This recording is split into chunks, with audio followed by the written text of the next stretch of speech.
Hello, welcome to my recap of the game 2 of World Championship match. In this game, Magnus Carlsen was white and Nepomniachtchi was black. We had the Catalan opening, and let's check out what happened. It was a very interesting game. And after g3, bishop e7, bishop g2, this is all normal. Castles, and now dc4, an open Catalan. The closed Catalan would be something like c6, knight bd7, and black would be more passive in that structure, but very solid. And here Magnus chose to play queen c2, trying to recapture this pawn. On this move, white can also play knight e5, trying to get the pawn on c4, and also disabling black from playing b5, because the rook on a8 will be hanging. So black probably could play something like knight c6. This is one of the moves that were possible. White has two ways to capture on c6. If white captures by the knight on c6, then bc, bishop c6, and rook b8. And now he has a nice pressure on b2, and somewhat ruined pawn structure on the queen side doesn't matter, because at the moment white is still having some trouble to defend his d4 pawn, for example. He would like to play queen c2 and capture the pawn, but he's not able, and on the next move black will possibly play bishop b7, exchange this bishop, and take control over the light squares in the position.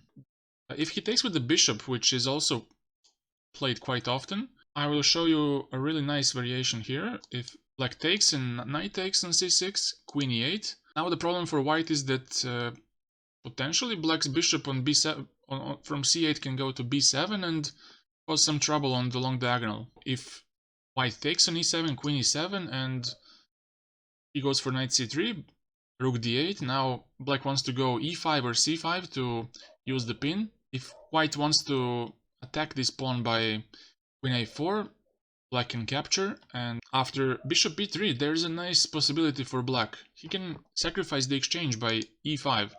This was actually played in the game between Sergei Karjakin and Nepomniachtchi as black from Norway Chess, which was recently played. White took on d4, ed, and now queen c6. After which black has to play rook b8 to save his rook, and now knight d5. Exchanging knights, black took, queen d5, and now c5 by black. After which white took on c4, but now black has bishop h3, which is very interesting. White cannot hold on to this exchange, because if he tries to play something like rook e1, for example, now black has queen e4. And now the checkmate on g2 is very dangerous, so if he tries to stop it by f3, then queen e3 check, king h1, and now queen f2. After which white has to defend by rook g1, and now by simply playing g6, making some luft for the king, he's threatening to capture on b2 next move. So if white goes with something like b3, now rook e8 is very strong, attacking e2.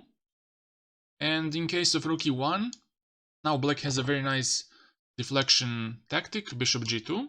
After which white must capture on g2, queen e1, and after this black takes on e2, and white is simply collapsing in this position. A pawn down, and also this d pawn is quite strong. Let's wrap this sideline pretty quickly. After bishop h3, Karjakin had to play b3 to save his pawn on b2, and now Nepo took on f1, king f1, and after rook e8, black had an equal position because he has enough counterplay against the e2 pawn, and the game eventually finished in a draw. So that was it. That was all of the 95 stuff. And let's go back to the game. Magnus played queen c2 here, after which Nepo chose to defend this pawn by b5, and now white goes for knight e5, which was a bit strange to me, I must say, because I expected a move like a4 here. Black is not able to play a6 because black is just losing a pawn, and still his pawn on c4 is quite loose. If he tries c6, that doesn't work for black, because once he captures, black cannot recapture on b5 because of knight g5. And now there's no way to stop bishop from capturing the rook, because if you go knight d5 to cover the diagonal, then just queen h7 checkmate.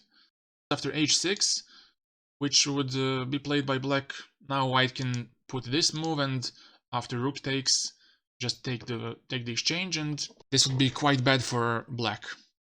He plays knight e5, and after c6, now there's an option of capturing on c6. Takes, bishop c6 and rook b8. This would give back the pawn, but now black has a very good game. He can play queen b6 next, putting some pressure on the queen side. In the game, a4 was played. Now the direct threat is to capture on b5 and to use the pin on the long diagonal. So now black covers the long diagonal by knight d5, knight c3, and now f6. Black wants to kick this knight from nice e5 square, and now white goes back. Queen d7. Now he is defending the b5 pawn, and he wants to put his bishop on the b7 square to hold his extra pawn. And now Magnus strikes in the center by playing e4. He chose to play knight b4, just to put his knight to d3. Queen goes to e2, and now knight d3. The only problem with the knight on d3 is that potentially there is possibility for white to undermine with b3. White wants to open up the diagonal for the bishop. He plays e5, and now bishop b7. This was an interesting moment because in case of f5 played by black in this position, now white would capture cb, and now knight e1 would be very, very nice. Or in this case, maybe even d5, and if ed, now knight e1 would be really good. And if knight c1, then just take, and if bishop b7, then e6. And now if queen c7, now the d5 pawn is not running anywhere, so black can simply improve his rook by rook d1 and take on the next move. I want to mention that knight e1 is also really bad for black in this position because of bishop d5 intermezzo, and he's going to lose the exchange. f5 was quite risky, so black just played bishop b7, trying to oppose the bishop on the long diagonal, and now white took, bishop f6, and now knight goes to e4. And here, if bishop takes on d4, this is bad, because if knight captures, queen captures, now b5 is hanging, and if cb, then there is always this nice trick, knight f6, and if queen f6, just capture on b7, and it's an exchange up. So here he goes knight a6, and now Magnus makes a mistake. He goes knight e5. Instead, he should have played knight f6, after which black has a really unpleasant choice. Either to ruin the pawn structure by capturing with the g-pawn, after which bishop h6, and after this maybe knight e1 would be very unpleasant, kicking this knight away, but maybe after this, capturing knight d3, he would still hold, but white would have really pleasant position, because after b3 he would undermine this knight on d3, and with the bishop pair in this position, especially with king so exposed, it wouldn't be so pleasant to play. Probably black would have to be careful about rook a2, rook c2 ideas. He would have to stop them somehow, because if c4 pawn is under attack, it's not possible to hold the knight on d3, which might cause some trouble for black. And in case of rook f6 here, instead of gf, now white would have knight e5, and after capturing, d, rook f7, after rook d1, queen e7, and rook d6, black would have a really tough time to hold this position. It is a very big pressure on black's position, especially c6 and d6 pawns, which are very vulnerable in this case. But instead in the game, knight e5 was played, and the thing Magnus missed, which he said after the game, was that after bishop e5, d5, Nepo has knight ac5, and now he plays knight d6. Now this knight is very nicely placed on d6. If he tried something like knight c5 to just exchange, take and go bishop e3, now black can take on a4, and after rook d1 and maybe rook d6, now black would exchange bishops by c5, and after taking on e6, now black would have rook e8, and even though white has a passed e pawn, it's not really enough for him to have some decent play, because after this captures, for example, rook d1. Now after queen e4, the position seems really unpleasant for white. I think that he has no freedom in his play, and b2 is also quite weak, and those pawns on the queen side seem like they're going to queen anytime. Probably knight d6 was the best choice. And now knight b3.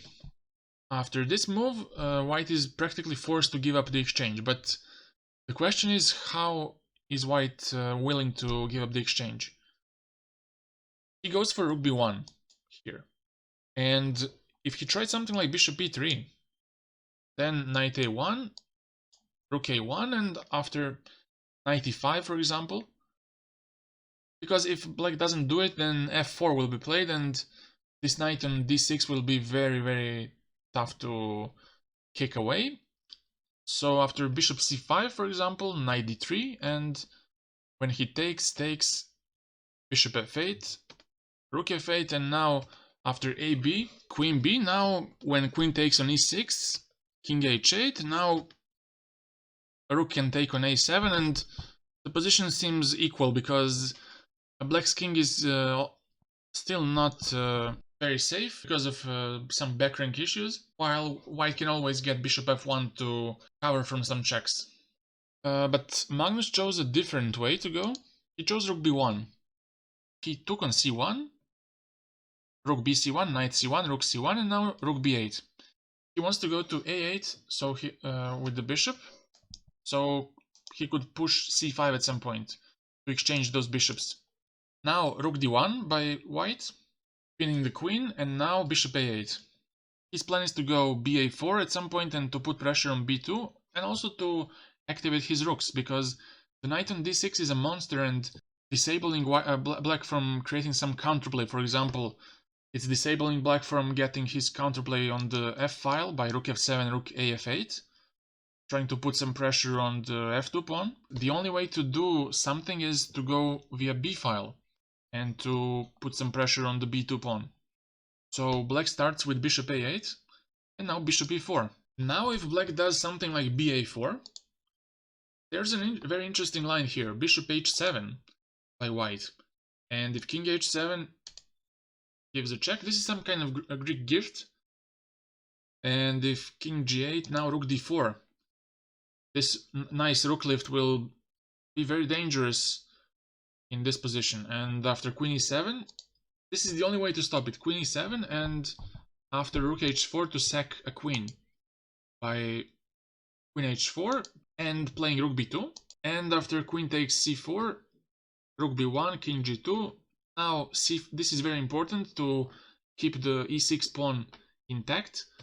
King h3, and now after bishop d5, queen c5, this position would be really double-edged, because black has his chances because of his a-pawns, but also white's combination of queen and knight is also very unpleasant and tough to predict what would happen in that case. If he wanted to stop this, there was a very nice line here, like a6, and now if he goes for this queen h5, king g8, rook d4, now black has a nice queen a7, and now it's not possible to go rook h4 because of queen takes f2, and black is the one who is giving checkmate. Instead, in the game, Nepo plays c3, which is a very nice move. Now the point is that after bc, black can capture on a4, and now after a move like bishop h7 takes and queen h5, king g8, rook d4, now black has this, and after king g2, now c5 just ruins the whole concept. After c3, white goes for queen c2, attacks the h7 pawn, and now Nepo goes for g6, because probably he didn't want to weaken his light squares by h6.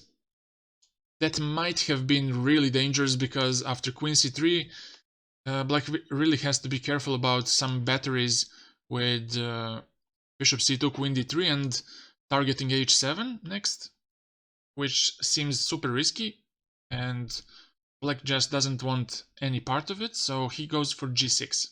And now bc. Because if queen c3, then probably he was concerned about ba4 and some pressure on the b2 pawn. So he took with the pawn. Now black took on a4. Also very interesting was queen g7. Queen g7 was a really nice try for black, because after a move like f4, there's a possibility of undermining those pawns by playing g5. And now if you take on g5, now black can take on e5, or just even on g5, why not? This pawn on e5 is also looking very vulnerable, so even if you take on h7, I don't believe really in the attack, because after king g7, what's white going to do next? Queen e3 is coming next, with some rook f2, so I really don't like this for white.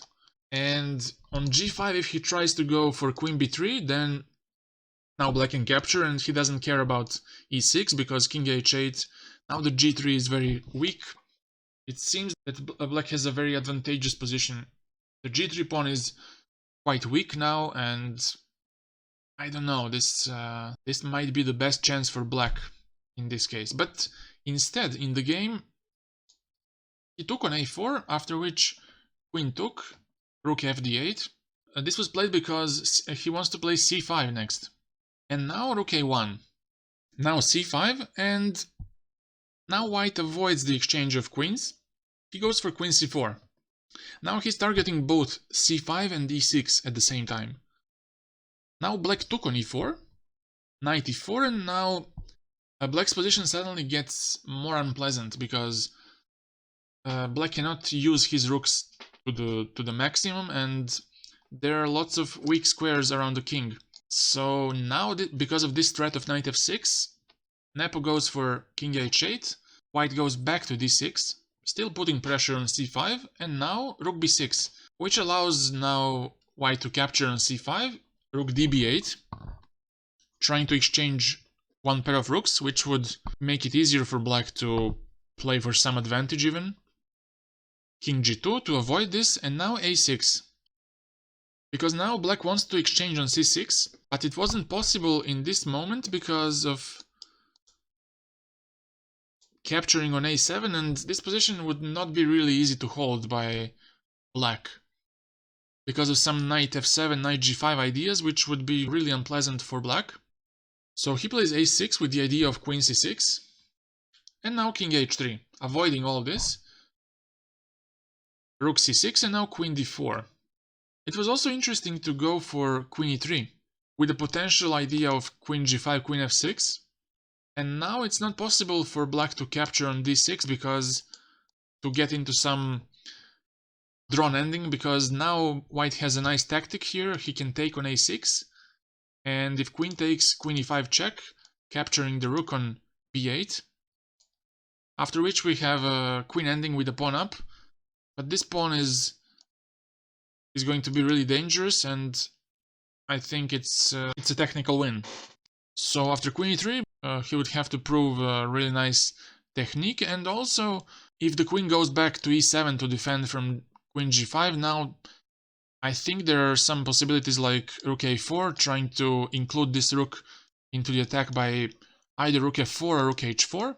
So I think this would be also quite unpleasant for black, but in the game queen d4 was played, and now king g8. Now c4 and queen c7, stopping c5, fixing this knight even more. Now queen g4 by white, and now it was the key moment of the game. Black could play queen e7 in this position, but probably he was not really happy about potentially having to hold this position, because still this knight on d6 is very menacing, and I don't know how this would be defended by black, because white can play it slowly here. The a pawn doesn't present itself like a big threat for white. Knight on d6 on the other hand is a really powerful piece, and also the e6 pawn is a really important factor in this position, a big weakness. So probably Nepo was trying to get just some drawn ending. Here he decides to take on d6, e d6, queen d6, and now c5. deflecting the queen from defending e6. He took on c5, but also it was possible to just go queen c6, holding both pawns on a6 and d6. But on the other hand, keeping this c5 pawn alive. So it's understandable that he wanted to reduce material as much as possible, so he took on c5, accepting the position with the pawn down, but believing that it's a total draw. So queen c5, queen e6, king g7, and now rook a6. Here black had an option to just go immediately for queen f5, but probably he was not attracted to having such a weak pawn on f5, and he went for rook f8, trying to get queen f5 with a better version of this ending. Now f4 was played, and here if black takes on f2, now white has a double attack on the rook and the king. So king h6, queen takes on b8, and now if black tries to get some perpetual, for example if he tries queen f1, now white can escape by king h4. In case of capturing the rook, queen f8 is checkmate. In case of queen c4, just g4. White is out of danger, black is out of checks, and white is simply a rook up. And if he tries with queen f5, now again white has g4, and in case of this, or queen d3 for example, now queen h4 again, and still you cannot capture the rook because of checkmate, like we saw in the previous line. And if queen f3, you can go with queen h4, because now after queen f2 check, queen g3 defends the king, and king is now very safe, and white is a rook up. So taking on f2 doesn't work, rook f8 was played, and now queen f5 is a threat. f4 by Magnus, and now queen f5. They exchange queens and go into this rook ending, which should be a draw. Rook a7, king g8, and now king g4. Now black's plan is simple. He's going to hold the rook on the 5th rank, stop the king from advancing further, and the only way to stop this is to put the rook on e5 and to make a bridge. He goes like this, and now rook a7. Now the point is that king would go to g7 after king g5. This would not be possible to improve. After h4, king g7, h5, trying to force some exchanges, but Nepo doesn't do anything about it, just goes king h6, king h4, and now rook a1. Now the rook gets active and goes from behind, trying to give some checks. And here Magnus tries with g4, rook h1, king g3, and now takes on h5. The only way to try to play something, to play for a win, was to play rook e6, and after king g7 to go g5. He has a passed f-pawn, but again, black has a really active rook. He goes rook g1, king f2, he goes rook a1. Now he's going to give lateral checks on the a file. Now rook h6, and now rook a4, attacking the pawn on f4, and after king f3, he gives a check, king f2, rook a4, and they agree to a draw. For example, if Magnus tried something like rook f6 in this position, now black can reduce material even more by h6. And now because white cannot capture with the pawn because of his rook, now white is forced to give up one of his pawns, and this ending is also a draw. Also, if he tries king g3, now it's possible to give a check. If white's king goes to h4, now rook f3 is very good, and in case of rook f6 to hold this pawn, now h6 again is very nice. Black is exchanging pawns, and after king h5 he would capture, and this is also a well-known draw.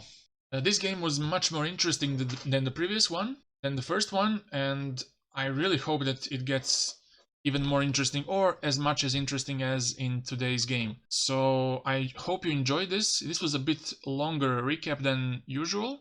See you later and have a nice day. Bye.